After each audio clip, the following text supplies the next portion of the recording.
everyone. Welcome, welcome. Welcome to the Seed to Harvest Summit. We are officially live. So excited to see so many of you in here. Quick little introduction. I'm Paul Dysinger. And I'm Edwin. And we are the father-son team of Seed Time. And it's a blast to do these events together. And we'll be your hosts for this event. So we're going to be sharing with you tonight, but really, throughout the whole rest of this summit, you're going to be hearing from so many experts on growing at all different stages. I'm really excited about the lineup we got. Yes. I hope that you are as excited as we are. So please let us know if you can see and hear us in the chat.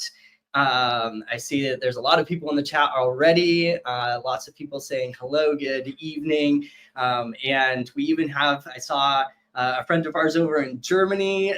So we've got people from all over the world joining us here. Very excited to have you on here with us.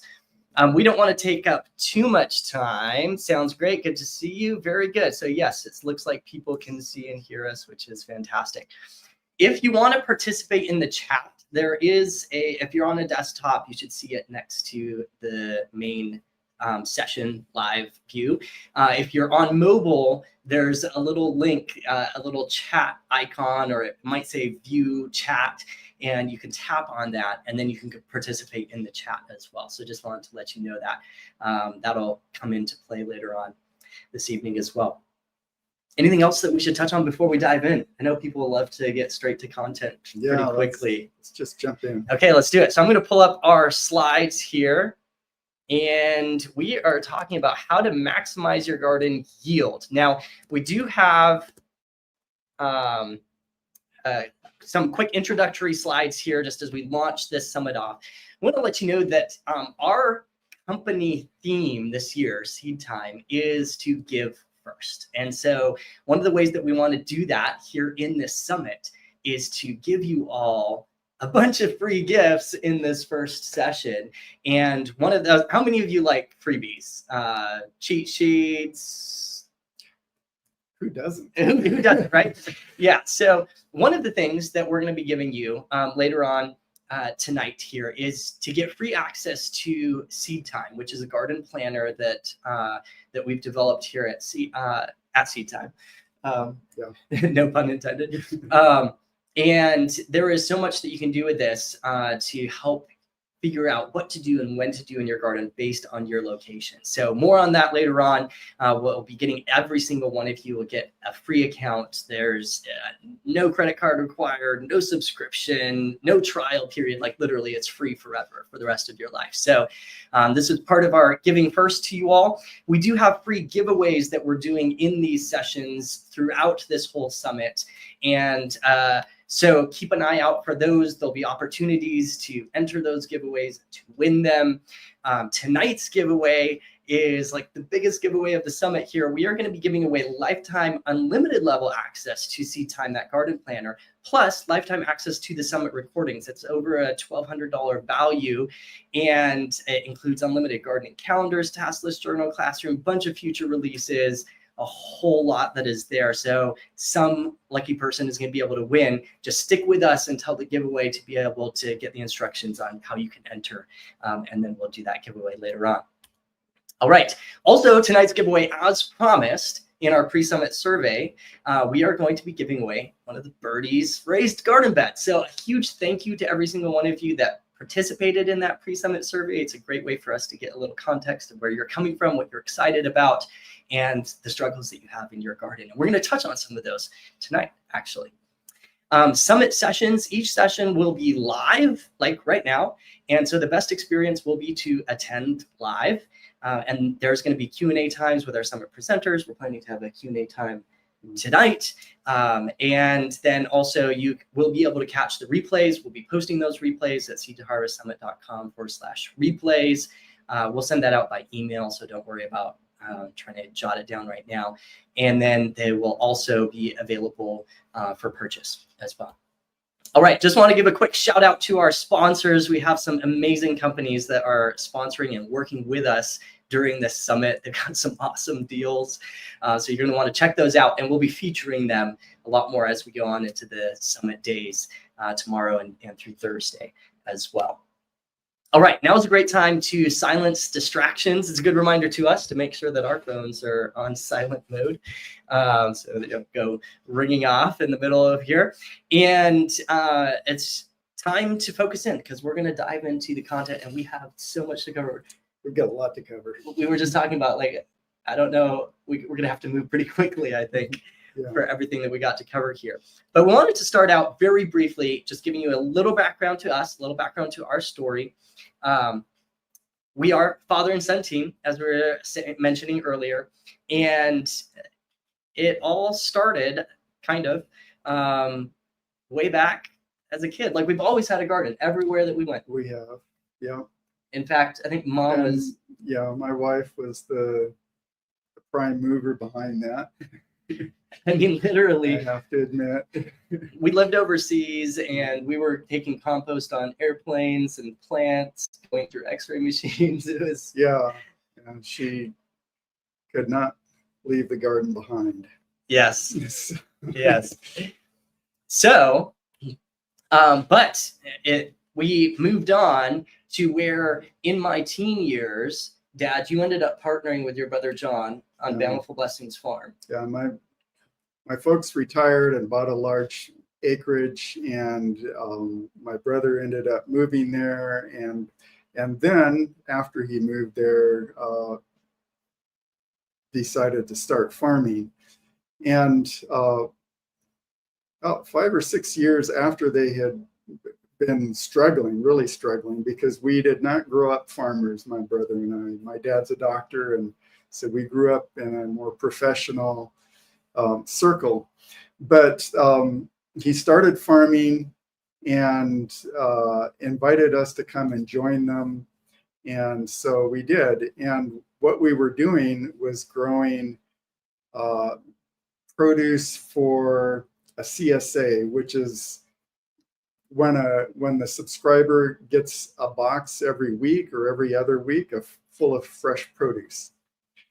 And so the challenge of doing the CSA is to have a pipeline of fresh produce coming on in the market week after week, so that you can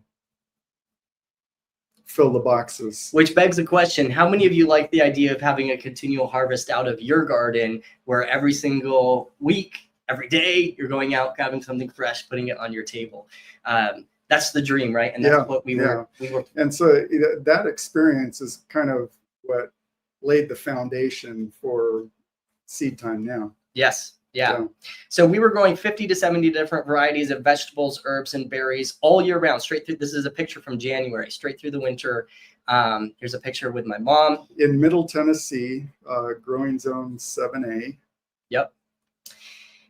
And through the years, I ended up branching off and I worked with the family business on the farm. Then I branched off, started teaching people how to grow their own food online. And over the years, ended up marrying the most wonderful girl in the world, Natasha, my favorite person. And we now have 3 little kids and a 4th one on the way. Very exciting. Very exciting. Yeah. And, the garden is just one of the best places for kids. So here's a few pictures of our garden over the years. And from there, it grew into Seed Time, which is what we do now with both training and as well as software, helping people figure out what to do and how to do it. We've been blessed to be able to serve over 380,000 users in 30 plus countries and 6 continents, been able to be featured in multiple places. But to tell you the truth, what gets us most excited is when we hear back from people just like you, like Linda here, who says, I have never had such great vegetables. I'm not going to read through all of these because it would take too much time. But at the end of the day, what just really what fires our fire is when we hear back we want you to come away with an experience like Roy Kim, who's here, who says there's a very noticeable difference in the amount of fruitage this year compared to last year. I want you to come away with a high yield in your garden. Or James Hunt, who said the kale and the collards did well all winter. I ate fresh greens all winter long. So how many of you want that experience, right? That is what we are here for. That's what the summit is here for. And we're starting off the whole thing with this session on maximizing your garden yield. And here's something that's pretty cool. On the pre-summit survey, do you all want to know what was the number one thing that people were most excited about learning about? The number one thing was how to build healthy soil without it costing a fortune. And breaking your pocketbook. And the cool thing is that tonight, the very first thing we're going to talk about is a little intro into building healthy soil. Tomorrow is a full session, full day on it. So we don't have time to go in depth on this, but we wanted to touch on one particular thing that is really significant. Yeah. And secondly, do you want to know what was the number one thing that the most people struggled with in the pre-summit survey? It was figuring out what to do and when to do it in the garden, which very excitingly at the end of our session here, we're going to share with you something that's going to make that so much easier for you. Yeah. So stick with us. Let's dive in and talk about maximizing your yield in the garden. And it all starts with soil and plant health. And notice we put them both together because they are connected. You can't separate one from the other. Yeah, you know, if you want a high yield from your garden, you've got to have healthy plants. And along with healthy plants, you got to have healthy soil. Yes. They just go together. You don't have healthy plants if you don't have healthy soil. Yeah. So we're going to give you a very basic little introduction to soil. And we're going to hone in on one little aspect of it tonight. It's really just the tip of the iceberg. There's so much on soil. Yeah. And plant health. It's a huge topic. And we don't want to steal the thunder from our amazing experts that are going to be sharing tomorrow on soil health in much more depth. And so, but we are going to give you a quick introduction here, starting off with a soil composition chart. And so if you see on this chart here, an ideal soil is going to be around 45% minerals, 5% organic matter, and then 25% air and 25% water. Something that a lot of people don't necessarily think about when they think about their soil is the air and the water. Yeah. You know, we're often just thinking about those minerals. So each component plays a significant role, and soil health and fertility is a function of all of these components in relationship and much more. And what you don't see here is with that organic matter, you want to also have a thriving microbial life, microorganism life in your soil as well. That is going to make nutrients available to your plants. And there's so much more to it than just the minerals and the organic matter.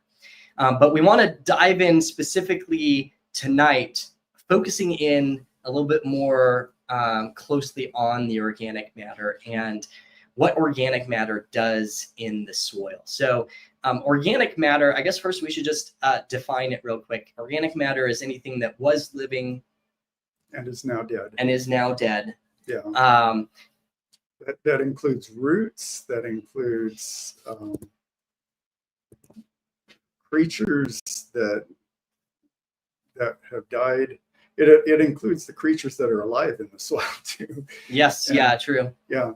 And then any debris that has fallen onto the soil and is slowly rotting into the soil, anything that used to be alive, leaves, sticks. Your compost that you put on there.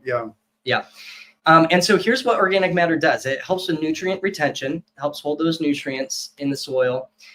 It improves your soil structure. You want a crumbly cake-like texture in your soil where you have little aggregates that allow space for the air and the water to come in. Organic matter helps with building that structure along with all of that microbial life. It helps enhance microbial activity, which is super important for a healthy soil. Yeah, that's one of the primary reasons for wanting to have a good amount of organic matter in your soil is for the microbial activity. Yeah. And it helps with improving water retention in your soil as well. So there's a lot of things that organic matter does to benefit your soil. And there's more than we even listed there. It helps buffer it. Like if it has too high of a pH, too low of a pH, it's going to help balance it out. Like really almost any soil whatsoever can be improved with adding organic matter for the most part. Usually, we're going to Yeah. touch on maybe an edge case where it might not. So how are you going to add organic matter into the soil? There are several different ways you can do this.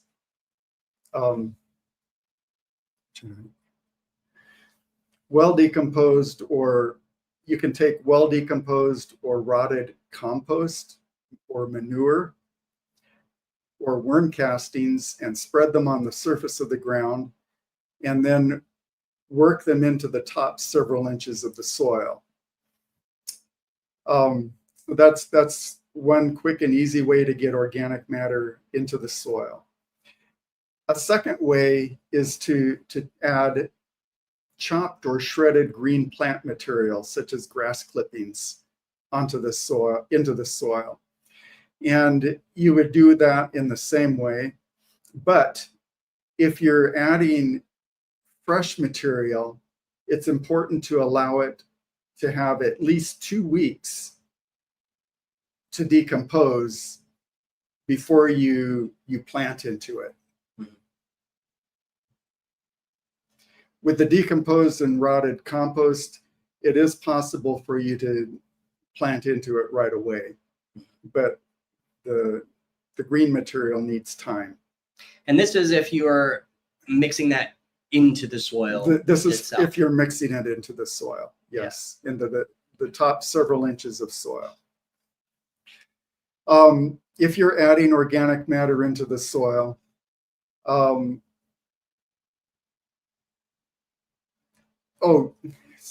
if you're adding organic, the other way that you can do it is to add organic matter onto the surface of the soil and not mix it in. Yeah. And when you do that, you're adding it like mulch. And that can be straw or leaves, it can be hay, it can be wood chips, it can be any number of things that you spread over the surface of your soil. And this mimics the natural process that you see in the forest when you have a layer of dead leaves and sticks on the surface of the ground. And as you dig down through it, you see it more and more decomposed until it kind of blends into the soil underneath. And there are a lot of benefits.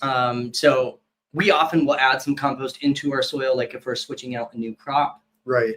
So between crops, we'll do that. But there's a lot of benefits to doing it on top of the soil. Right. As well.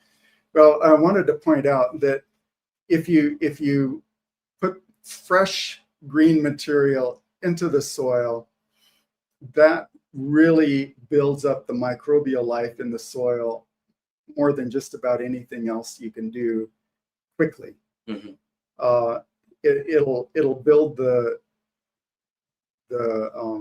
microbial life faster than the compost will, because the compost has already been broken down. But this green, fresh stuff, as it decomposes, that's where it's building the microbial life in the soil. Yeah. So that's the advantage of adding the fresh stuff. Yeah.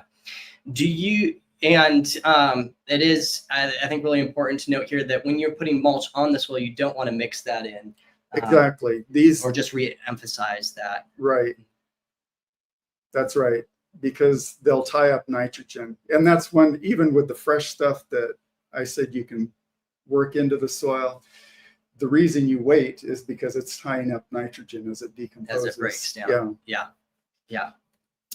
All right, so let's look at some benefits of mulching, adding that organic matter on top of the soil. It reduces water runoff and erosion, which is going to be helpful for your soil and building healthier soil.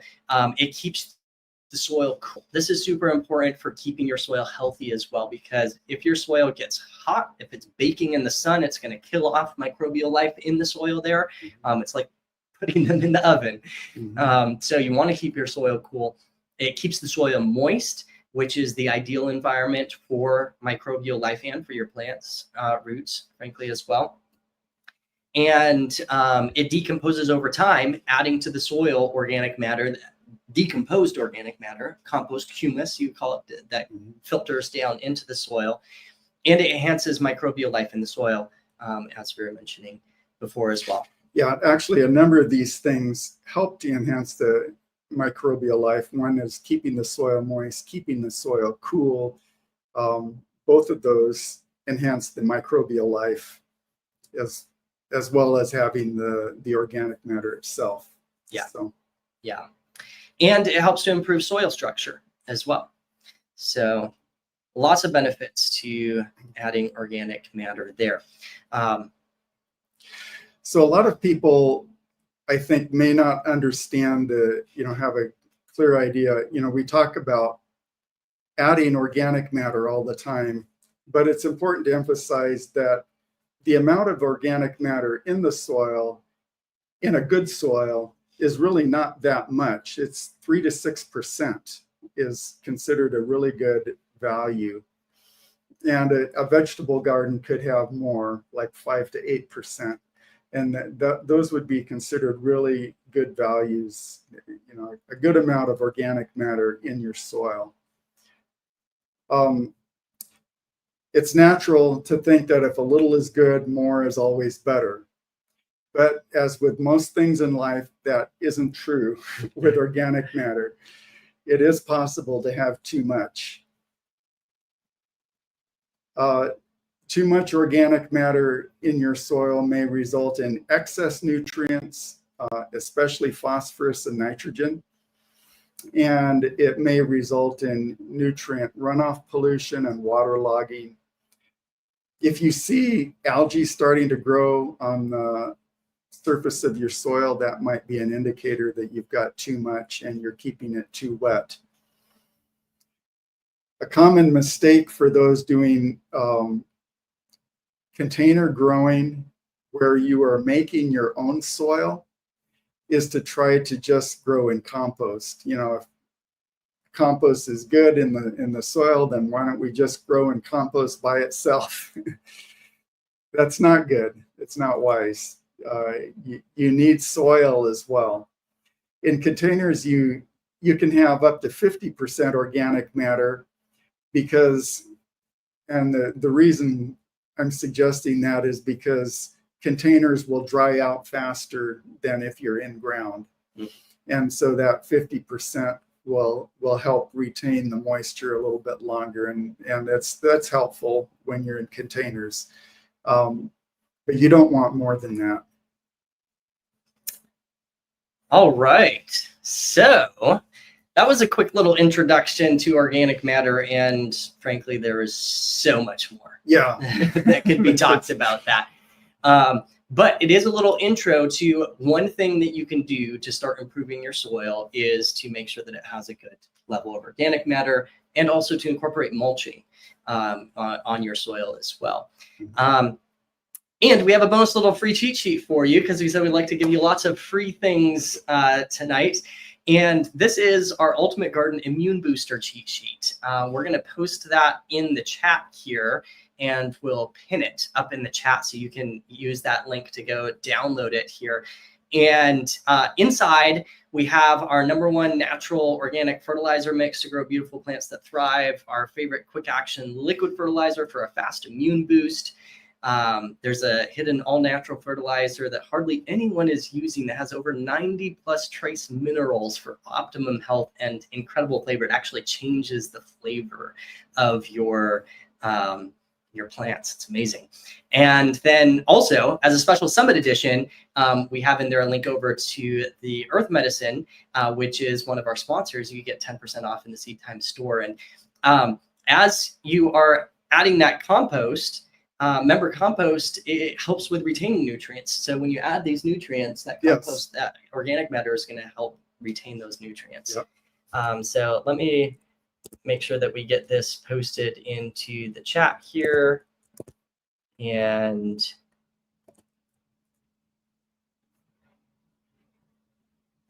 we'll see if we can get it pinned up to the top there. Someone from our team will help us get it pinned up to the top there for you. All right. So let's go on to talking about optimizing plant spacing. Optimizing plant spacing here. This is number 2 when it comes to maximizing your yield in the garden. So starts off with growing in beds versus rows. This is right. So, the standard farming practice was to grow in rows, and gardeners tended to end up doing that too. And part of the reason that farmers and maybe gardeners did it too was so that they could get a cultivator, either a horse with a cultivator or a tractor with a cultivator, and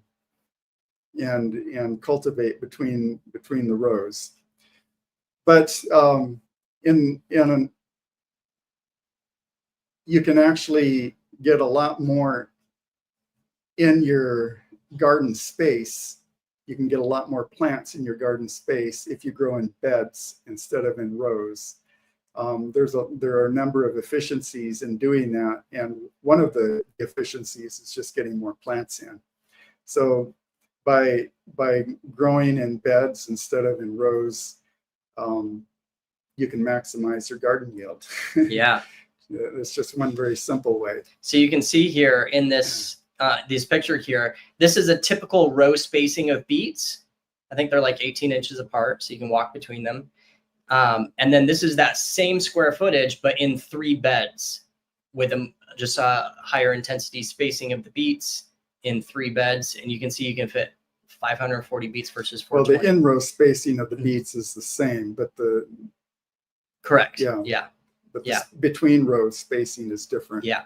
By the way, if you're having trouble with the cheat sheet downloading, it may be because it's swamped with people trying to download it right now. We will post it under this replay. So just for your peace of mind, we'll make sure that you get it. The link is good. But... So we encourage growing in beds. The second is to keep in mind using an offset pattern versus a square pattern. Yeah, so you can see here again, you can just get more plants in a bed using the offset pattern. And sometimes it depends on the size of your bed. So for example, this bed size, this is a 30-inch wide bed, which is one of the sizes that we like to use. And if we tried to get 3 of these lettuces, it would just push them too close to the edge. They'll basically be growing off of the bed, basically, if you kept them in this square pattern. Whereas putting them in the offset, we get to fit a lot more in there because you can pull them in, those rows a little bit closer together.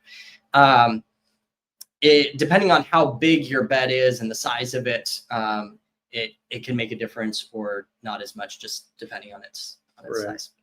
Just, observe how much brown you see in the 2 examples as well. We're going to cover that in a minute here. Yeah, this empty space. How much ground can you see through the plants? Yeah. And so just keep that in mind. Yes. Yeah. So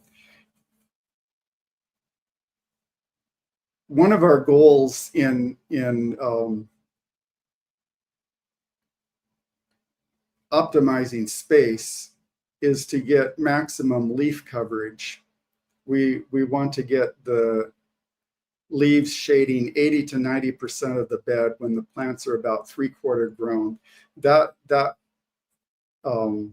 A spacing that will allow that to happen is generally your ideal plant spacing for a crop.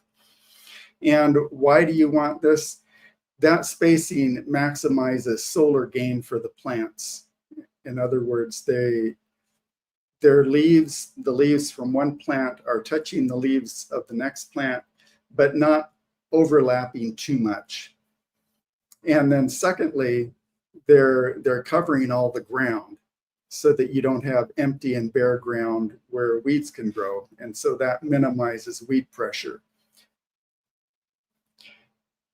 If plants are too close together, you will minimize airflow and increase the chances of disease. So you don't want to do that. you're trying to keep a balance here Yeah. between those two things. So once again, going back to this one, you can Yeah. see that we're covering that space much better here than Yeah. with that square pattern. Right. All right. Here's a little trial that we did. How many of you would be interested in seeing the results of a kale spacing trial that I did a couple years ago or a few years ago? So in this trial, I said, what if we take the same number of kale plants and plant them at different spacings? So this first one, I planted 2 rows of kale 14 inches apart, and then the plants were 16 inches apart between each other in the row, right? The second one here, I did 3 rows of kale 10 inches apart, and the plants were 14 inches apart in the rows. And then the last one here was 3 rows of kale 10 inches apart with the plants only 10 inches apart. So the spacing is getting closer and closer as you get down here. This is a farther apart spacing over here. Then I tracked the harvest in pounds off of those 3 plant spacings. You can see the dates over here. And here were the results. Very interesting. So total poundage wise, you're going to be like, oh man, the wider got way more pounds than the closer ones, right? 25.52 pounds, 16 pounds, and 12 pounds. But here's where it gets interesting, because the square footage of each of these was also much larger on the larger spacing, because it was the same number of plants. More square feet. So yeah. The same number of plants took more square feet. So this was just over 18 square feet. This one was just over 11 square feet, and this one was right around 9 square feet. So if you took the total number of pounds per square foot, the very interesting thing was that it came out very close to each other, around 1.4, 1.39, 1.45, and 1.34, probably within a margin of error. I mean, it's like I didn't pick an extra leaf or something on one of my pickings or something. So it's very interesting to note that with these different kale spacings, the larger kale had larger leaves. The larger spacing had larger leaves. The smaller spacing had smaller leaves. Mm-hmm. And at the end of the day, the pound per square foot really wasn't that much difference. So your spacing doesn't necessarily always mean a higher yield, but that covering of the soil and maximizing the space in your garden, not growing in rows, but growing in beds, that can make a big difference. Yeah. Yeah, can make a big difference. All right. Anyone like a bonus here? Figuring out how much to grow. This is not necessarily directly tied into maximizing your yield, although it is, because you got to figure out how much you want to grow to maximize maximize your yield. So a little bit later this evening, we're going to share with you the link where you can grab your own free seed time account. And in your free seed time account is this garden planning worksheet that can be a lot of fun when it comes to working out how much you want to grow in your garden. So I'm going to actually switch screens here, and we're going to jump over to seed time account here. And we'll talk about seed time here a little bit later, but down on the bottom right-hand side, there's this little toolbox. When you pop that up, it loads this garden planning worksheet. And this does not directly add crops to your calendar or anything. It's really just for your reference as a planning tool for your garden. We're going to go over it very briefly here because there's more than we can cover just in this short amount of time. But on a very brief level, you can select how many adults and how many of children are growing in you're wanting to grow for. You can then select crops from a list of crops that you want to grow. You can add your own custom crops as well if you want to add something that's not in that selection. You can save it. And then when you come over to the growing calculator portion of the planning worksheet, it will come up with this little spreadsheet. Now, a little clarification here. This is going to spit out some suggested amounts to grow based on your family size. And that is so subjective because every family is different. People are so different. So the amount of beans that you eat versus we do is going to be so different, and the amount of beets. So at the end of the day, take it with a grain of salt. And the second thing is that every green underlined area here, you can edit. So for basil here, it's going to say, okay, for fresh eating, grow 2 pounds. For storage, grow 2 pounds. The total is 4 pounds. You may say, we eat lots of pesto. I want 6 pounds for storage. You can change that number there, and it's going to update the total pounds, right? Same with the beets down here. Oh man, fresh eating, we hardly eat any fresh beet. So I'm going to only grow 5 pounds of beets here, right? It's going to update the total. So that's the first column here is the amount that you want to grow. You can choose how much to grow for fresh eating, how much to grow for storage, and then it'll give you a total. The second one here is the number of feet of row or bed that you'll need to grow that crop. So for fresh eating, it's going to say 2 feet. For storage, it's going to say 7 feet, total of 8 feet. Now, this column ties in with the next one here, which is the number of rows. If you are growing in a bed, like we were just suggesting, let's take beets down here as the example. By default, it's going to just have 1 row. But if you're growing in a bed where you have 3 rows of beets in that bed, you can change this to 3, and it's going to give you the bed feet. So this is, you need about 9 bed feet to grow your 28 pounds of beets. Does that make sense?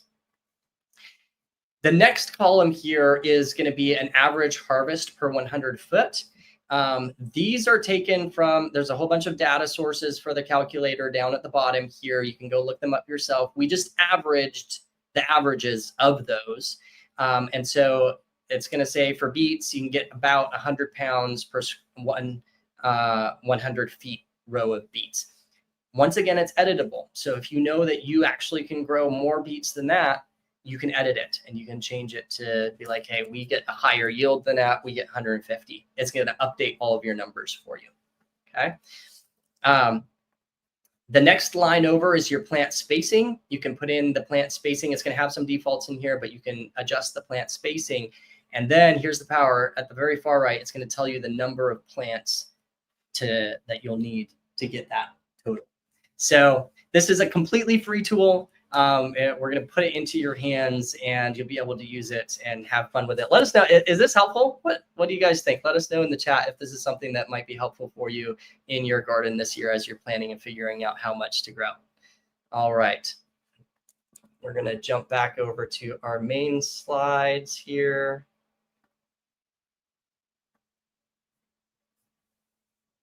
Let's see, where are our main slides? Here we go.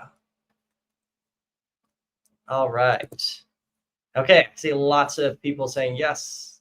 Very helpful. Fantastic. Exciting.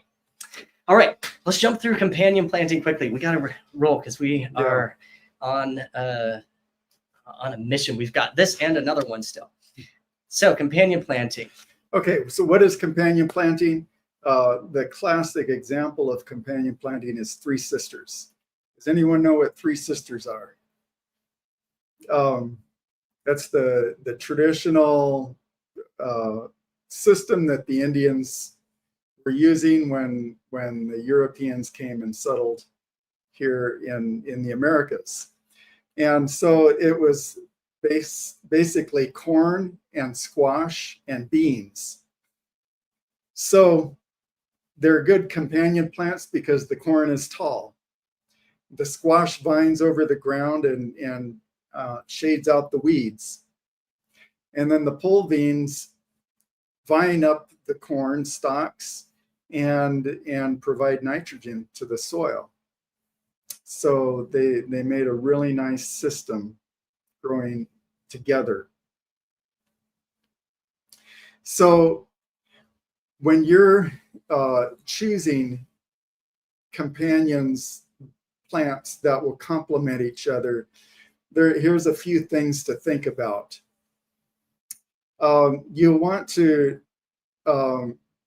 consider the above ground growth habit of those plants. for example, the corn is tall and the squash is viney, so they go together well. They're not going to compete with each other as far as leaf space. And then you also want to consider the below ground habit of those plants, the root structure. Are they deep rooted? Are they shallow rooted? Are they tap rooted? And try to, again, choose a root system that's complementary to each other. They're not going to compete with each other below ground.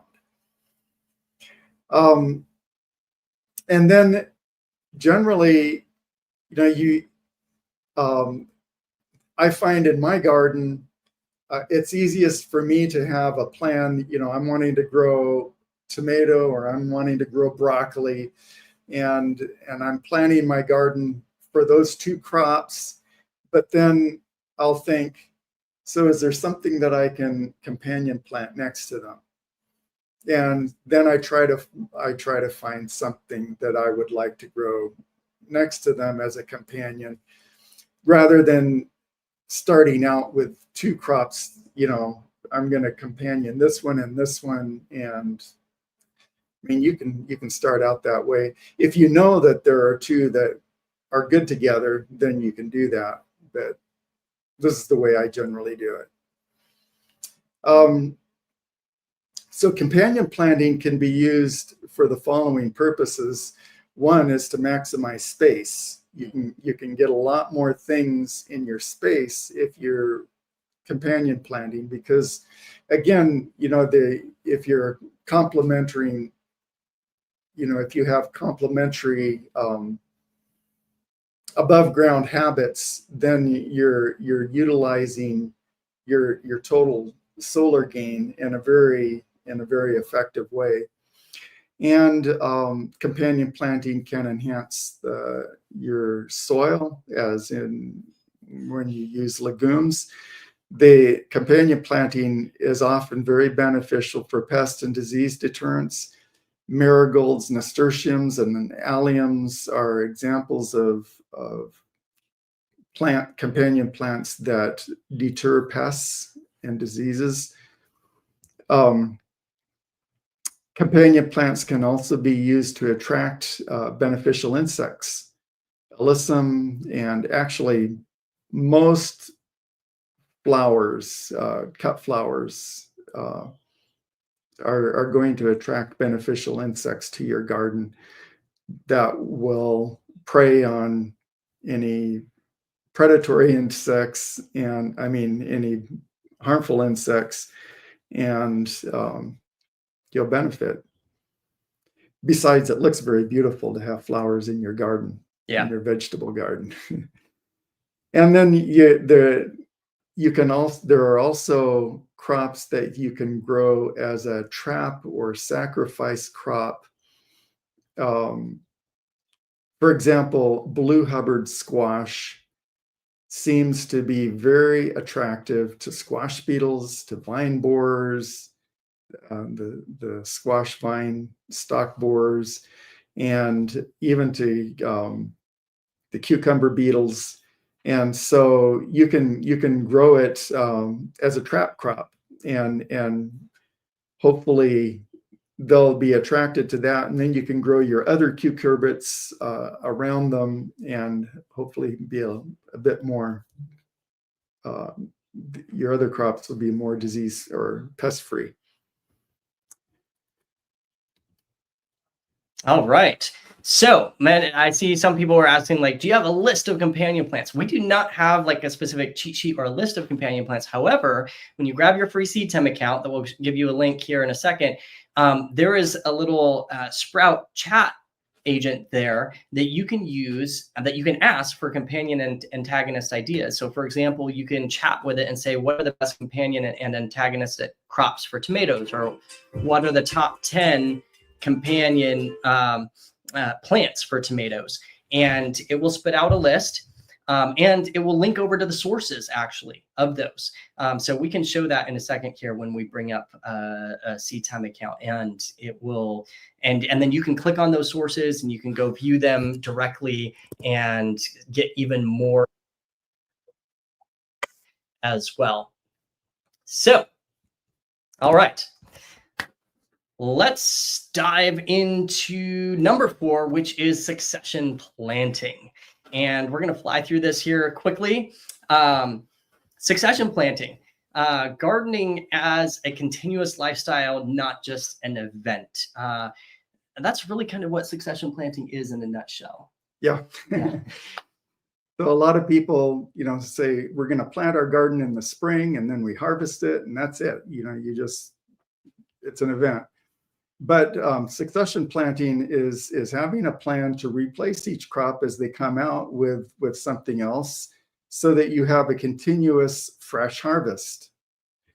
So the first system tends to look more at the garden producing stuff. Yeah, you're going to enjoy the fresh stuff while it's there, but you're not going to have it very long fresh.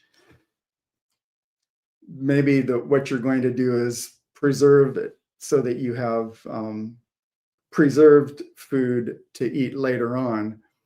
But why not have fresh food? Yeah. So you can succession plant the same crop. So you could follow lettuce with lettuce several times, or you can have a plan for a different crop to follow the one that you just took out. And we can show you an example of that in a second here. So part of succession planting is timing. And the goal is to get things into the garden as early as possible and keep them going as long as possible until the season's finished. And this ties into what we call the problem with crop planning, because as many of you noted in the pre-summit survey, one of the things that that many of you indicated was the thing that you struggled with in your garden was figuring out what to do and when to do it. And it's kind of the problem with crop planting, because you've got to figure out when to plant your first crop if you want that continual harvest. So many of you said, oh, I would love to have a harvest where I'm harvesting something fresh every week, every day of the year. You got to figure out when to plant your first crop, then how long before it will be harvested, and then how long of a harvest window you can expect from that crop. Like, are you going to harvest from it for just 1 week, for 2 weeks? Is it going to go through the whole rest of the season? And then when to plant your second succession crop so that it's ready to go in when the first crop is harvested. So when that first crop is harvested out, if you're transplanting, you're going to want to start that transplant like 4 weeks earlier, right? So that it's ready to go in when that original crop is harvested out. If you're direct seeding, that might be a little bit easier, but you want to make sure that that second crop is ready to go in when the first one is harvested. Plus, figure out how long in the season the crop can be grown. Is this a cool weather crop that can only grow in the cool season? Is it a warm weather crop that's going to grow all summer? When's it going to end? When could I transition to something else? And then you need to repeat that for each crop, because they're all different, right? And figure out how to map all of those crop times into your physical growing space. So let me know in the chat, does that sound complicated?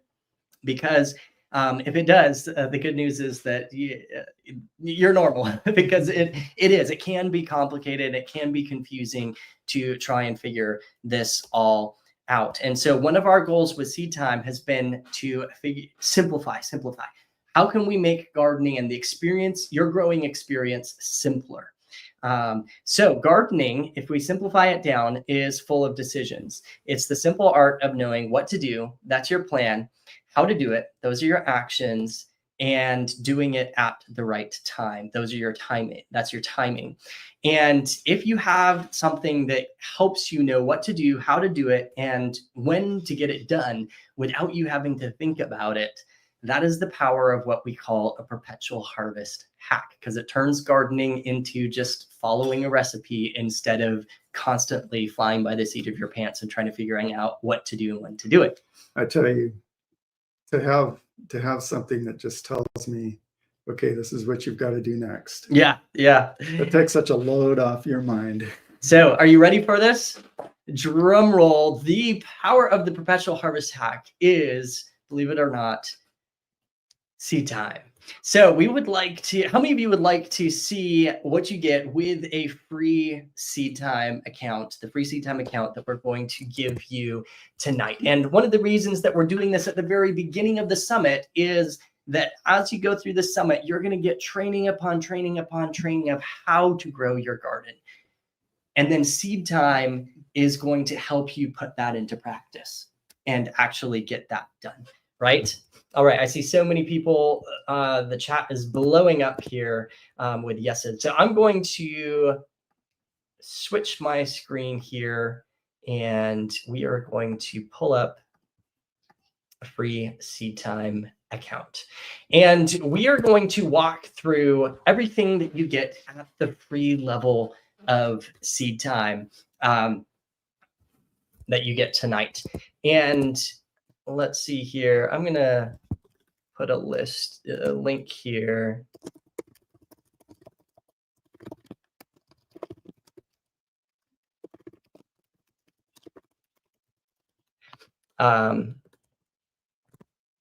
Okay, I just put a note for Sean. Sean is one of our team members on the back end here.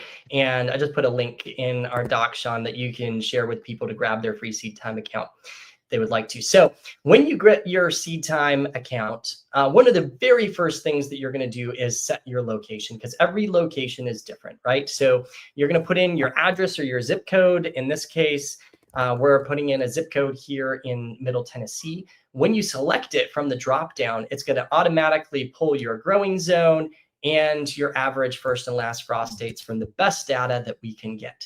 The amazing thing is that this is all editable. So if you're in a microclimate, you can change these manually. You can manually change your average frost dates. You can change it all. I'm going to hit save changes, and we're going to head over to the gardening calendar here. In the gardening calendar, you're going to see the months of the year down the side, the days of the week across the top. And here comes the fun part. Well, first of all, these blue shaded areas in the calendar, guess what those are? Your average frost dates that were just set. So at a glance, you can see, do I need to be looking out for a frost at this time? And then here comes the fun part, which is actually adding crops to your plan, right? So I'm going to click the big green add crop button. And Seed Time has built into it a large database of crops. There's vegetables, herbs, and flowers already built into Seed Time. And this is a growing database that we'll be adding to over time as well. So you can start by searching it. You can start typing in lettuce, and you can select lettuce if you want to add lettuce. You can literally come down and just schedule it with all of the defaults that Seed Time has built in. And I'll show you what that means. Or you can select a specific variety. Once again, Seed Time has hundreds, probably thousands of lettuce varieties already built in here as well. Seed Time is going to automatically give you a suggested task series template, which is, are you going to direct seed it, or are you going to transplant it? For lettuce, we automatically suggest transplanting it.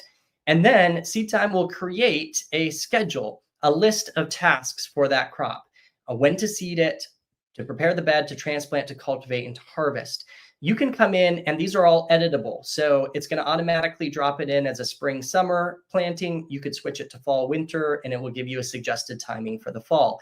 Right now, we're going to keep it on spring, summer. You can set manual seeding date. There's a lot of adjustability in here that you can add. You can delete tasks if you don't want them. And under the harvesting, it'll give the days to maturity, the harvest window length. Seed Time pre-fills all of this information for you with some of our best suggestions that we have. But once again, you can edit it if you want to. That's all information that you'd have to hunt up on your own. Yes. Yeah. If you didn't use this. Yeah. And so if you're, if all that information is overwhelming to you, you don't need to worry about it. You can just hit schedule. And Seed Time will drop that crop into your calendar here.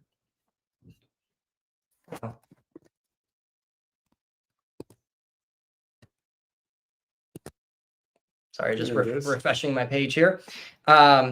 And I'm just going to turn on the extra tasks here. So it's going to tell you when to seed it, to prepare the bed, to transplant, cultivation reminder, and harvesting. Now, here's the cool thing, that once it's in here, it's actually very fluid and adjustable. So you can move this. Let's say you forgot to seed it then. You can move it down a couple weeks later, and it's going to move the entire planting for you, recalculate the transplanting time, the harvest time, etc. And if you try moving it too far into the summer, for lettuce, it's going to pop up a heat warning. So it's going to help you know just some general guidelines of when is a good season to grow that. And you can turn those warnings off if you're Yeah. an experienced grower. Then here's a cool thing. If you come over to the timeline view of seed time here, and I'm going to take this task filter up here and turn off the bed preparation and cultivating ones, just so that we can see it a little clearer. You can quickly and easily add succession plantings. So there's a little menu button here. You can click that, and you can click add a succession, and it will add a succession planting for, in this case with lettuce, a couple weeks later. You can continue to do that, add another succession planting, and you can create your own little continual harvest of lettuce going down through the season. If I add one more, I'm going to ignore that heat warning here for now. If I add one more, you'll see that this transplanting time is around the time that this one is going to be done harvesting, right? I actually could move that planting, but let's pretend it was back here. I could actually take that transplanting time and move it forward to align it with the time that this one is done harvesting, and set up my planting schedule based on that, so that this one is ready to go in the space that this one comes out. So as that one's coming out, my lettuce number 4 can be going in. So that's a way that you can succession plant the same crop into the same space. Another way that you can succession plant would be, let's take some green beans. I'll add some bush green beans in here, and I'm going to add some peas in here. Peas are a great spring crop, right? So they're going to come early in the spring. There's a little search filter box up at the top left here, and I'm going to type in peas and green beans here, so that I can just see those two crops, just narrow it down to look at those two crops. So peas are an early spring crop, and they're going to grow, and then they're going to have a harvest period. But I don't want that space in the garden empty afterwards. So what if I take these green beans and I move the seeding date of the green beans forward to when those peas are going to be done? And now I can keep that space in the garden filled with another crop, because I've got plenty of room in the summer to be growing green beans after them. So you can do that with so many different crops. Another thing that you could do real quick here is with corn, right? With corn, you could add corn. We call this our 2-second schedule it backwards method here. Because what if you want to plan your garden based on the harvest time of when something would be harvested? So let's take this harvest and say, I want to harvest my corn on the 4th of July. So I'm going to take the harvest window and put it over the 4th of July.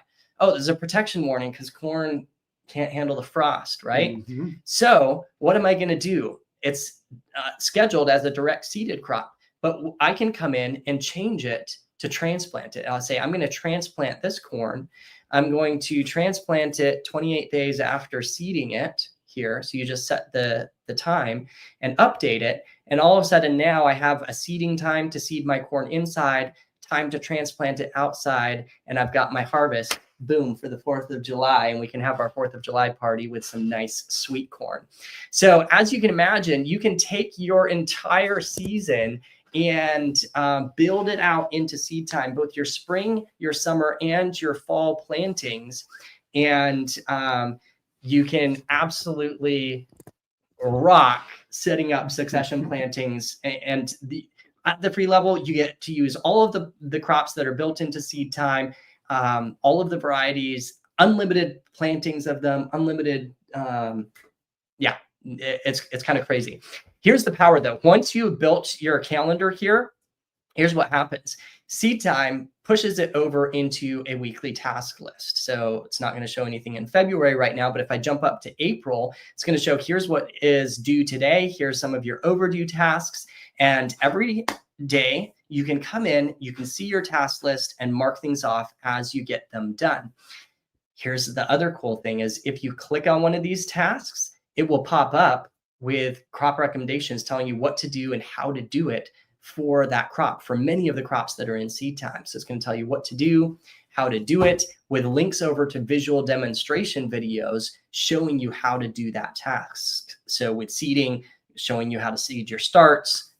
We like to use soil blocks. I'm going to show you how to do that, all at your fingertips. So now you not only have what to do, seeding, when to do it, dropped into the calendar, but also how to do it in place at your fingertips. And so once you have your calendar planned, it's just a matter of following the recipe with your task list on a daily basis and making adjustments as you go through the season. And then on top of that, on top of the task list, you also have your own garden journal. I don't have any journal entries entered into this one. We'll jump over to another account here in a second that has a bunch of journal entries in there. But this is a great place to put your notes and your observations. So through your entire season, you can be adding notes and observations about your lettuce or your corn or whatever. You can add pictures and images. You can tag those entries back to specific plantings or to different tasks that were related to it. And then you can come and you can search and filter those notes. And it makes it just a very easy place to keep everything in one place. And you have unlimited journal entries at the free level of Seed Time as well, which is literally free forever. You get full access to our masterclass video lesson series as well. So this classroom is where those little videos link over to from the how-tos in the tasks here. And you'll have access to our private Facebook group community and quick access over to the Seed Time store as well. So all of that comes with your free Seed Time account, and it's going to absolutely make growing your garden so much easier. Like I said, we want to give you the tool that's going to make help you put into practice everything that you're learning here. Now, that being said, with Seed Time, let me take this off here. Would you all like a quick little sneak peek? Everything that we went over there is, by the way, it is an app. Somebody said this needs to be an app. We also have mobile apps, so you can download the mobile app. You can build out your calendar on the mobile app as well. However, how many of you would like to see a little sneak peek into some of the bells and whistles that come with a higher level version of Seed Time as well? Because you can also lay out your garden and track your garden space and time over time. Plus, we got some pretty awesome future releases coming up down the pipe as well. Very nice things. All right, so I see a bunch of people shouting out in the chat there. So let me jump over to our. Here is a little more of a built out Seed Time account here. You can see if I sort this by the harvesting date here, you can see this continual harvest coming down through my whole season here. And at a higher level version of Seed Time, you not only get access to the calendar, but you get access to be able to add your own custom tasks in. So you can add little fertilizing reminders in here. You can add hardening off tasks. You can customize the whole task series templates. It's pretty amazing stuff that you can do there. You can set your own default templates to use over and over and over, which makes it a lot faster to be adding things in based on how you do it. But then you also get access to Seed Time Layout, which is an absolutely incredible, powerful way to lay out your garden. Here you can add buildings and structures, landmarks, and then you can also add planting locations. So in this case, I've got 4 beds here. And if I open up my crops list, we're going to show you this very, very quickly, just for the sake of time. But if you open up your crops list, you can sort it by the in-ground date of these crops. And then there's this little green slider that you can slide across your timeline. And what happens is Seed Time doesn't allow you to add crops until the time that they're actually going to take up space in your garden. So it keeps it realistic to what would actually happen in real life. So as I slide across, you'll notice that when I come into all of these crops, this is when these ones are going in. So I've placed where they're going to go in my garden for that time. We're going to move forward. You're going to see more of the broccoli coming in, Swiss chard. Lots of our spring greens are coming in here. Down in this bed, we've got beets, carrots, onions, radishes. Next to the peas, we got some lettuce growing as a little companion planting down there. Next to the peas, also down here, we've got a planting of green beans. Going to keep coming forward, and watch this parsley. See, this parsley is here. That's right here on the plan. But when I come off to the end of the parsley here, that space opens up. So now I know, man, I've got extra space there in that bed now. I can keep moving through the plan. You can see successions of lettuce coming in and out here. I can keep moving down through the plan. You'll notice that some of the beets are being harvested. The onions have come out. We're harvesting out. Watch this. These peas are coming out. And then I move forward and I've got those green beans coming and taking their place, just like we talked about earlier, right? Keep coming forward. And here's something to note. In this particular garden plan, a lot of the greens come out here and the root crops come out here. And there's like a 2-month window of open space. So now I know that I can plant like some kind of cover crop or something in there in that space. I can come down on through into the fall. We can see the greens coming in, and we've got a crop rotation starting where we're going to put some of our fall greens down here because our greens bed is going to rotate down here for the next year, right? You can also see some lettuce succession planting under our tomatoes there. So seed time allows you to walk through your entire season and see when things are going to be in the ground and come out of the ground, and really takes it to the next level of being able to track both your garden space and your garden time. Another thing that you can do at the upgraded level of seed time is that you can add your own custom crops and add your own custom varieties as well. So tons that you can do at the free level. There are some extra bells and whistles that come at the upgraded level of seed time as well. How many of you would like to see a little glimpse into what we have planned for the future? Because we have some pretty awesome, fun stuff coming in the future as well. Let me switch my screen here. Here we go. All right. Yes, got some people saying, yes, of course, of course. All right, so imagine that these are what are on the table right now of what we are planning to build out this year. Number one is seed time weather. What if historical weather data and forecasting was integrated directly into your gardening calendar? Does that sound like a dream? What if you could see everything that happened in the past, as well as like a 10-day forecast into your future? We are planning to build that in, incorporate it directly into seed time. It's going to be a huge update.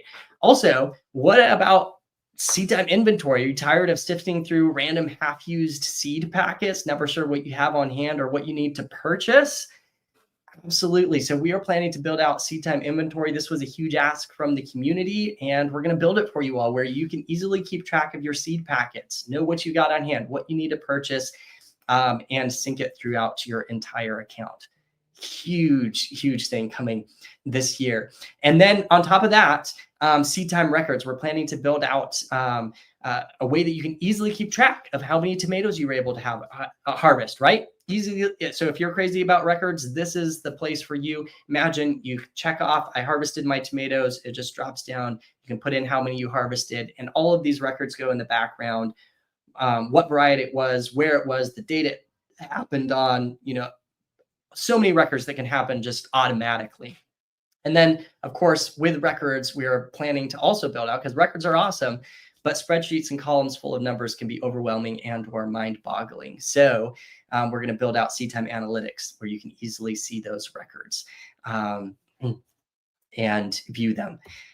Which brings us back to that question that we had earlier in the session today, which is how many of you would like to have a continual harvest out of your garden, be able to harvest, basically replace the grocery store with your backyard garden. Have something fresh to put on your table every single day or every single week of the year, even straight through the winter, to be feeding your family with nutrient-dense, powerful, nutrient-packed food without the stress and the overwhelm of trying to figure it out on your own, Googling, when should I seed my lettuce?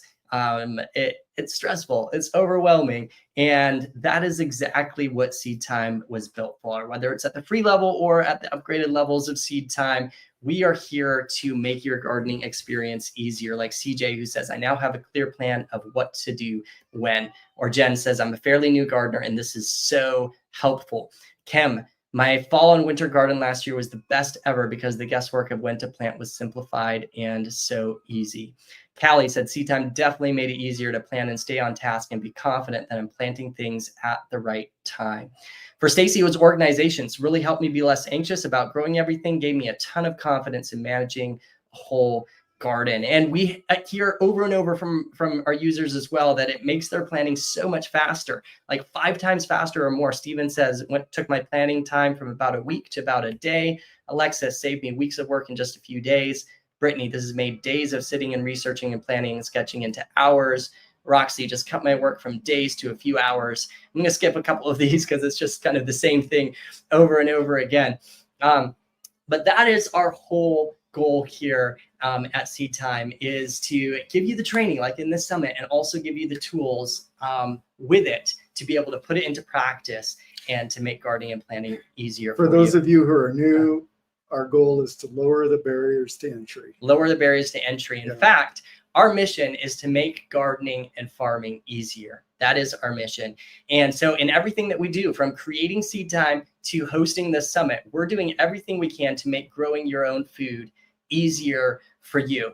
And if you're catching the vision and would like to be part of a growing community of growers that are bucking the system, building healthy soil and maximizing their yields, if you would like that kind of help and those kind of results that we were just reading without the stress and the overwhelm of trying to figure it all out on your own, then here is what we are excited about tonight.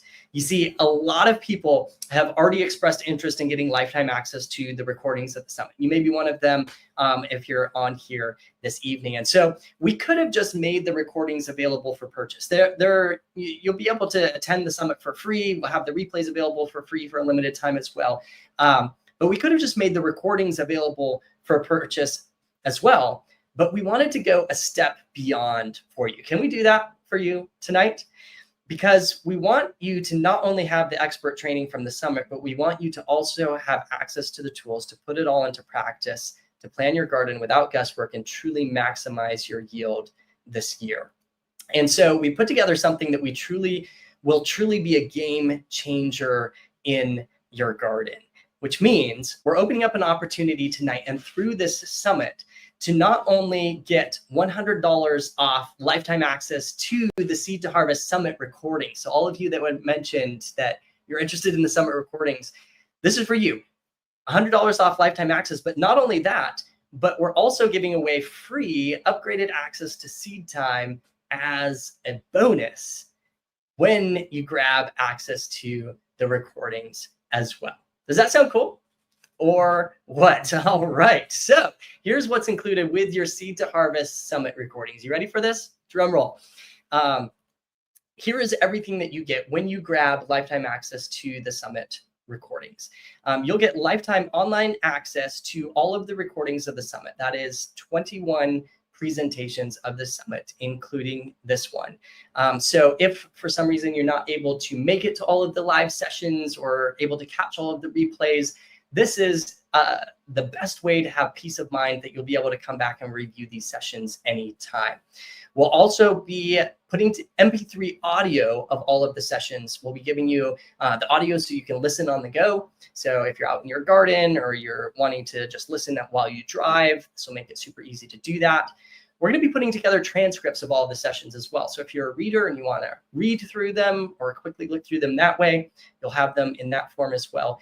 And we'll also be giving live chat logs of all of the sessions as well. Now, there are 2 options with lifetime access to the recordings. There is a platinum package and a gold package.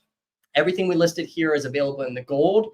in the platinum level, we will also be putting it all on a physical flash drive with the recordings, the transcripts, the MP3s, and chat logs, and we'll ship it to your door. So you get a physical copy as well of the summit. And then on top of the entire summit and the recordings and transcripts and everything, you will also get the following bonuses. You'll get 1 year of free unlimited level access to the Seedtime Garden Planner. That's $168 value, or 1 year of basic access to the Seedtime Garden Planner for the gold package. Both of those are paid level access in Seedtime. You get access to the layout planner. And in fact, here's an entire list. You get, I'll just go through at the unlimited level. You get unlimited calendars, built-in crop categories, planting schedules, your own custom crop categories, custom crop varieties, custom tasks, task series, custom perennial crops, unlimited layouts, the task list, the journal, the classroom, the community. Plus, just highlight this real quick, you will get 20% off all seed packets orders in the Seedtime store. So any seed packet that you order in the store all year long, you get a 20% off discount, plus the future releases of weather inventory records and analytics. So all of that comes with your 1 year of free unlimited level access to the Seedtime Garden Planner. You'll also, at the platinum level, you'll get 1 year of free bonus online access to our home gardening course. This is $120 value, and this is our flagship home gardening course. It includes 12 modules, over 18 hours of more in-depth video training. There's pages, worksheets to go along with the training, 48 teaching and demonstration videos, and some bonus content in there as well. And you'll get 12 months of access, 1 year of access to the home gardening course as a special bonus when you grab the platinum level. Along with that, it gets even better because you also will get bonus sponsor session recordings. These are sponsor sessions that are not going to be part of the live summit, but they are bonus recordings of sponsors. So you get lifetime access to bonus sponsor sessions. They include exclusive sponsor session recordings from industry leaders sharing specialized gardening tips, innovative products, cutting edge techniques to help you grow better, faster, and smarter. And you will also get bonus exclusive unaired garden trainings as well at the platinum level. These are pretty special because these are never before seen garden trainings sessions that are only going to be available at the platinum level, including expert insights, advanced techniques, real world demonstrations, practical strategies you won't find anywhere else in the summit. For example, just one example of these is my friend James Fry. He did a session with us where he shows you how he made, grows a revolution garden bed that grows 2 times faster than regular garden beds. This is a side-by-side comparison of a regular raised bed and his revolution garden. You can see that plants are just absolutely going bonkers in there. So you'll get access to that training and others.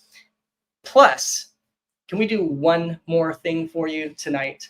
That is, we would like to give you all a fast action bonus. For those of you who grab your platinum package tonight or tomorrow, so it's tonight or tomorrow on Monday, we're going to also give you 12 months of live monthly group coaching calls with the Seedtime team. We literally want to make gardening as easy as possible for you. So these are monthly garden trainings.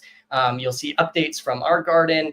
We have a Q&A time, so you can ask your gardening or Seedtime questions, and you can get support all year long. So this is a special little fast action bonus for those of you that take action today or tomorrow that we're going to throw in for those of you who grab the platinum level of the summit recordings here. So quick recap, everything that you get lifetime online access to the recordings of the summit, MP3 audios, transcripts, the live chat log, the physical flash drive, plus 1 year of free unlimited level access to the Seedtime Garden Planner, 1 year of free bonus online access to the home gardening course, the bonus sponsor session recordings, and bonus exclusive unaired garden trainings. And like I said, there are the 2 options, either the platinum or the gold level. By far, the platinum level is the best value. And at full price, platinum is $298. But during the summit, you can get $100 off and you can jump in for just $198. Or you can jump in with the gold, which is the core summit package, which at full price is $198, but you can jump in with just $98 at the gold package. Now these are single purchase. This is not a subscription. This is no hidden fees in there. You have the option to claim your 1 year of free unlimited access after you purchase it. But the seed to harvest recordings themselves are just a single purchase of $198 or $98. So you may be wondering, how can I get started? So if you're ready to get started, you just want to click the link on this page. I'm not sure that we actually have a button under the live, so you can either scan the QR code or go to seedtoharvestsummit.com/lifetime. We will also post and pin that in the chat. We'll post and pin that in the chat here. And I will also jump over and show you quickly what that page looks like here. So when you click on that, it's going to jump over to this page here. It's going to say get $100 off lifetime access to the Seed to Harvest Summit recordings for life. You'll see the two options, the platinum package and the gold package down here, and everything that is included there. You'll click the button to get access, fill out your information, and you can jump in with that package tonight, with all of the bonuses and the extra fast action bonus as well. So that's the link there to go grab that. All right. Very cool. Once you grab your summit recordings, there is an optional upgrade. I'll just briefly go over it right now, but we're not going to spend much time on it this time. And that is, during the summit, we have a very special situation that we have set up with the School of Traditional Skills. It's one of our summit sponsors, where you can get 55% off lifetime access to the School of Traditional Skills and Seed Time. So you can upgrade both at once to get lifetime access. It includes unlimited gardening or homesteading. This is the ultimate gardening or homesteading bundle. It includes getting all of their current and future classes, monthly live workshops for life, lifetime access to Seed Time Unlimited. It's crazy. So this is, you'll see that as you're checking out there. We do also just want to let you know that this does come with a 30-day money-back guarantee. So either Seed Time and the Summit recordings make your gardening experience so much easier, and the tools help you get the most out of your garden this season, or within the first 30 days, just shoot us an email and we've got your back 100%. We want to take that risk off your shoulders, put it back on our shoulders where it belongs. All right. Let's see. Sean here, do you mind pinning the link to get the summit recordings in the chat? All right. Now is the time, friends, to take your garden to the skies. Like Jen here, who says, this is my first year using the garden planners, best harvest ever. Aaron says, by far the best garden planning tool I've ever come across. I'm not going to read through all of these, but literally, we simply list them here because we don't want to sit here and toot our own horn, as it were. We'd rather you hear from other users of the software, and we want this summit to be the absolutely best experience for you as you go through it as well. So I'm just going to jump through these quickly, and then we are going to transition into some Q&A time as well. So now is the time to take your garden to the skies to grow that continual harvest that you are dreaming about, and be able to put that fresh food on your table week after week throughout your entire season this year. So once again, the event special is $100 off lifetime access to the summit recordings. And we do have this fast action bonus of 12 months of live monthly group coaching calls with the Seed Time team when you sign up tonight or tomorrow. And we'll go ahead and just leave this screen up here for a little bit so you can go to that page, seedtoharvestsummit.com/lifetime to get those. And that's everything that you get. Now let's transition over to answer some Q&As, because I know we've got some questions in here. So let's start out here.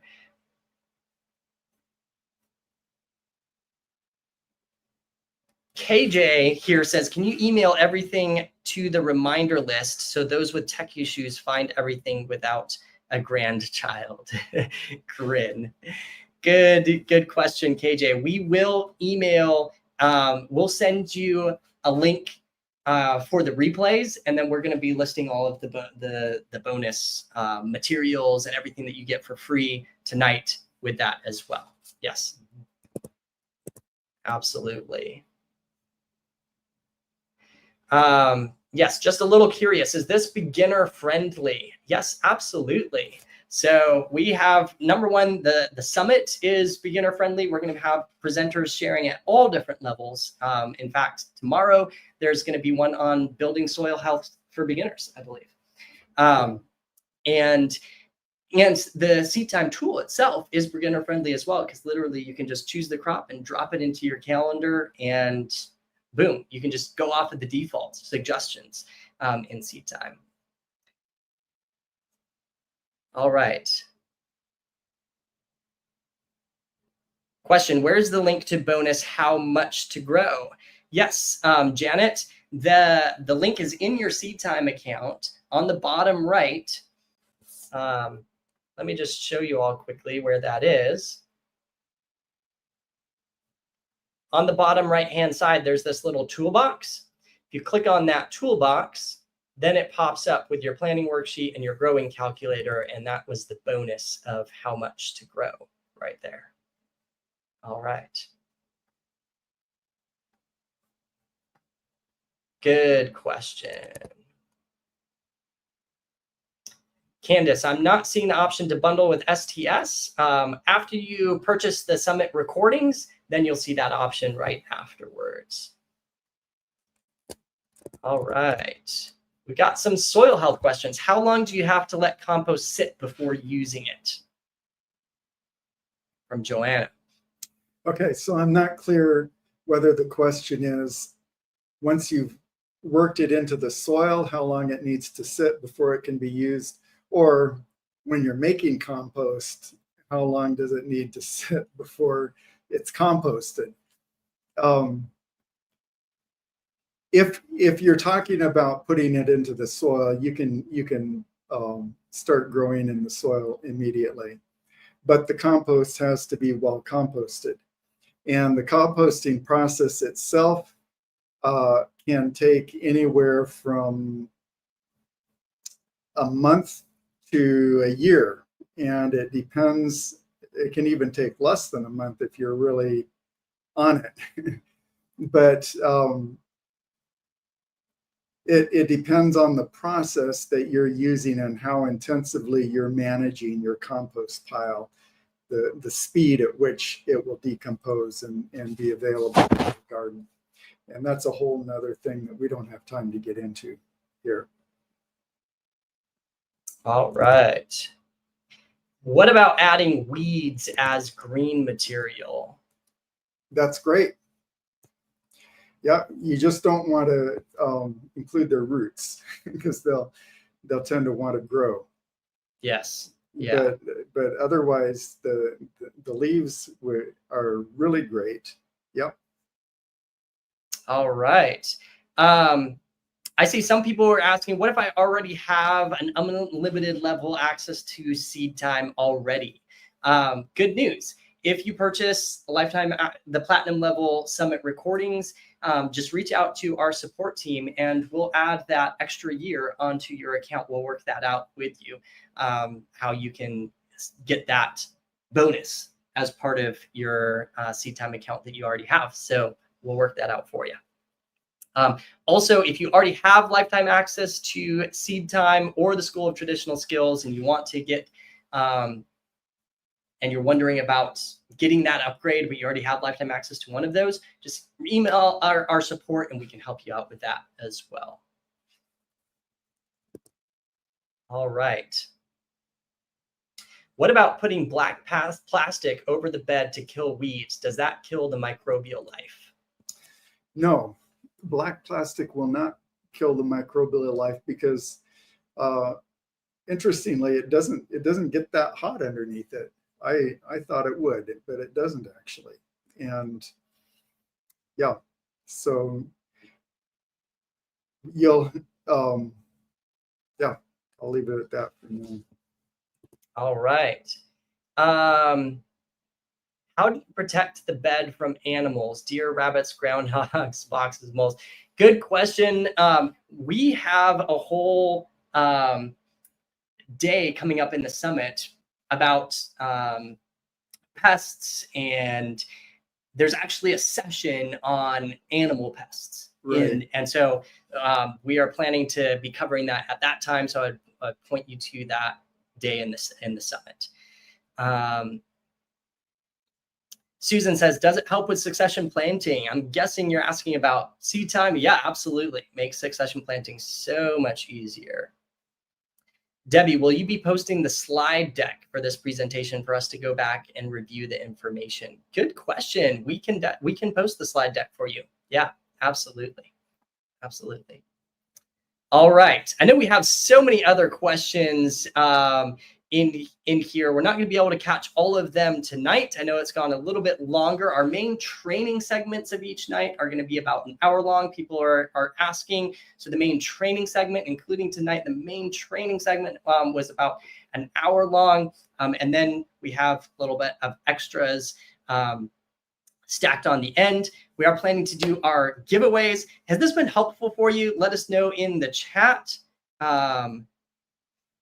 And let us know if this has been helpful for you. I am going to jump over to our slides here. And the first giveaway is to win lifetime access to Seat Time plus the summit recordings. So I see a lot of people dropping into the chat there. Yes, yes, yes, yes. Fantastic. We want to make sure that this summit is as helpful as possible to you. So our whole mission, once again, is to make gardening and farming easier for you. So, and like we said, our theme this year is to give first. So one of the very first things we wanted to do in this session was to give you a lot of free tools that you could jump in and get started right away, including your own free Seed Time account. And then for those of you that want to take it to the next level, to join an entire community of gardeners that are taking it to the next level, jumping in with the summit recordings and upgraded Seed Time access is just like the perfect bundle to really make the most out of the summit experience and to make the most out of your entire growing experience this year. Mm-hmm. So let's do this giveaway to win lifetime access. And in the chat, I want you to type the word win. Okay, just type the word win in the chat. And while you are doing that, it's going to collect them and we're going to do a giveaway. While you're doing that, I'm going to pull up the birdies giveaway. And I've got to remove any duplicates like I promised. So this is from our pre-summit survey. And we have just over 8,000 entries. So I'm going to paste those into here. And we're going to do a quick random number giveaway generator.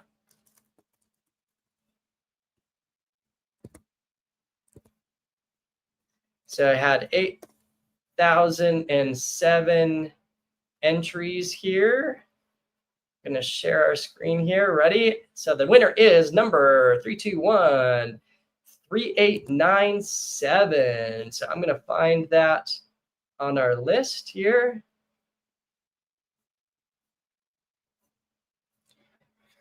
Who is it? 3897.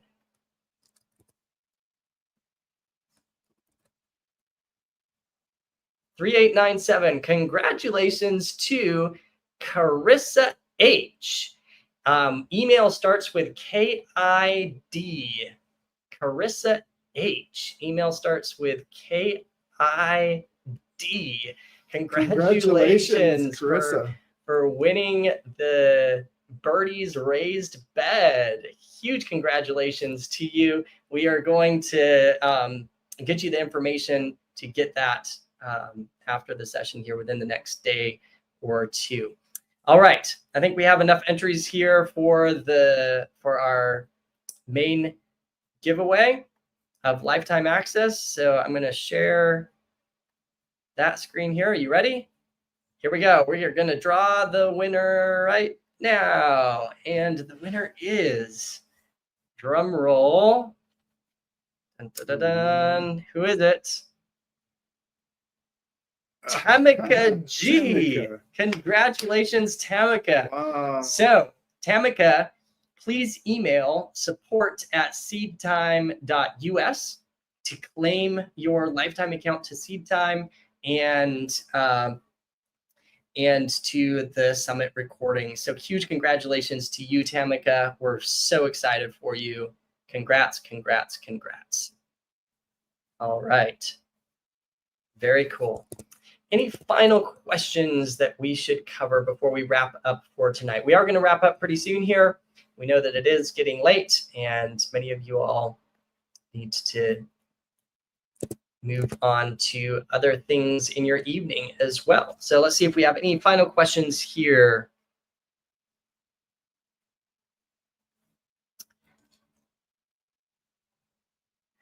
Marilyn says, I found that if you transplant the squashes later, I'm in zone 5, say in late June, July, that will pass by the time they lay their eggs. I've also just dug them out when I see them in the base. All right, that's not actually a question, sorry. Some interesting advice. Yeah. More questions about animals and stuff like that coming up soon in the summit. Keep your eyes open for that time. What time are the presentations tomorrow? Tomorrow, it's going to kick off with John Kempf. We're very excited to have John Kempf join us in the summit, and he's going to be talking about soil health, and that is going to be at 10 a.m. Central Time. That's 8 a.m. Pacific, 9 Mountain, 10 Central, 11 Eastern.